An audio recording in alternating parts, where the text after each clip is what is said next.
Chapter 33. The Priest of a Moon. They hadn't agreed on a meeting place. How often had it been drilled into their heads, by parents and Trace Society leaders alike. Make sure you decide on a meeting place, and yet they hadn't done so. When he got out of the hotel, he looked around, vaguely hoping that he would see his friends.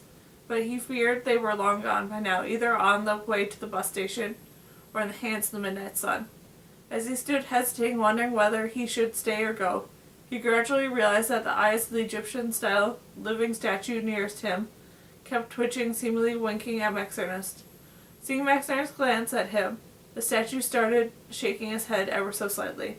Max Ernest looked at him questioningly. Was he trying to tell Max Ernest something?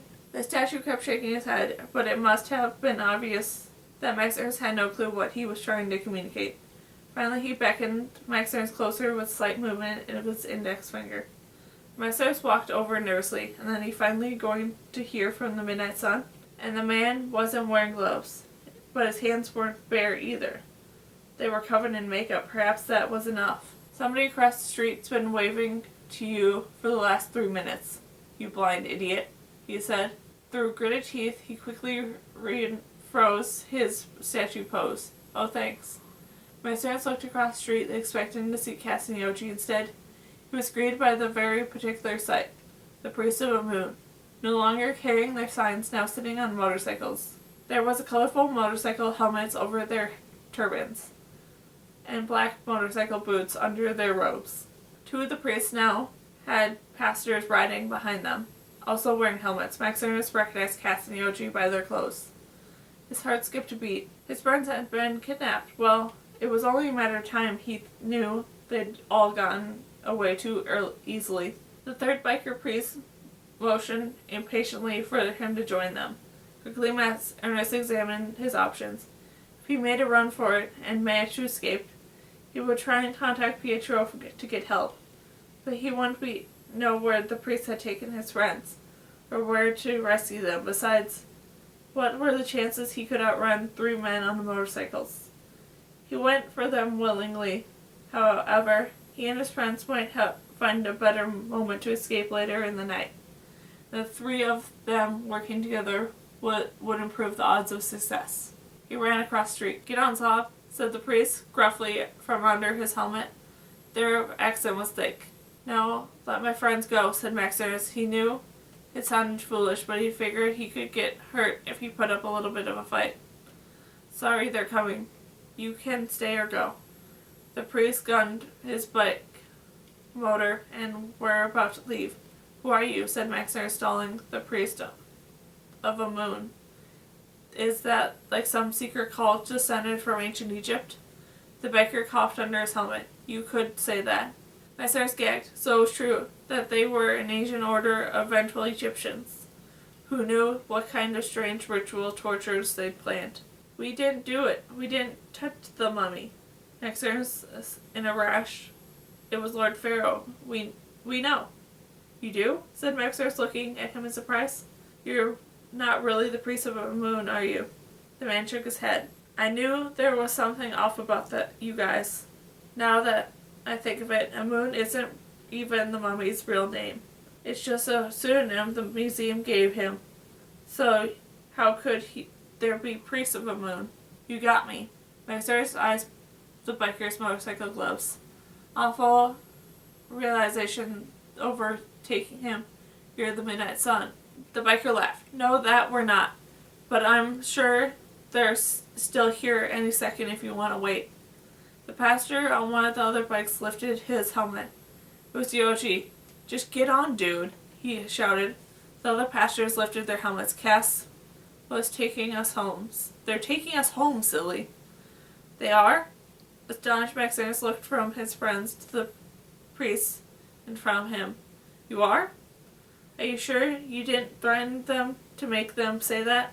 If I wanted to kidnap you, you'd already be kidnapped, said the priest, lifting his visor and loosening his accent at the same time. Now get on the bike already. Owen! Yes, doofus. Max Ernest reddened. Don't call me that, he said, climbing onto the seat behind Owen. He couldn't believe he thought Owen was an ancient Egyptian priest, but he knew he never was going to live it down. Is that your way of saying thanks for rescuing me? Asked Owen, chuckling. No, it's my way of saying, where were you when we need you in the theater? Playing blackjack. What do you think? I knew you guys could handle it.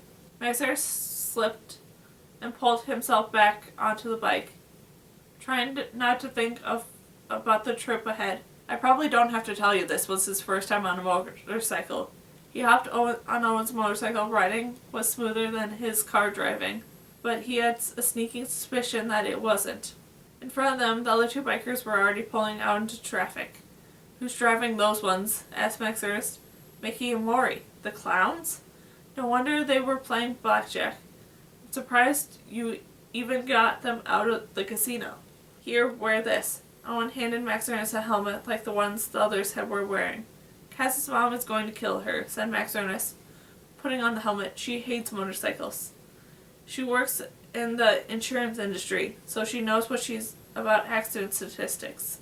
Owen chuckled. Hold on. Wait, what? Somebody's got to call Albert 3D and tell him the mummy's waiting for him on stage. Already done. He's on his way. Owen revved his engine and suddenly Maximus' head whipped backwards.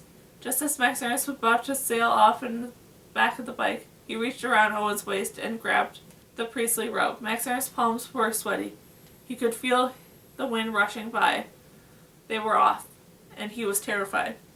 To calm his mind, he started counting down in his head, but it was only made him think of the rocket ship taking off, and its high likelihood of launching explosions.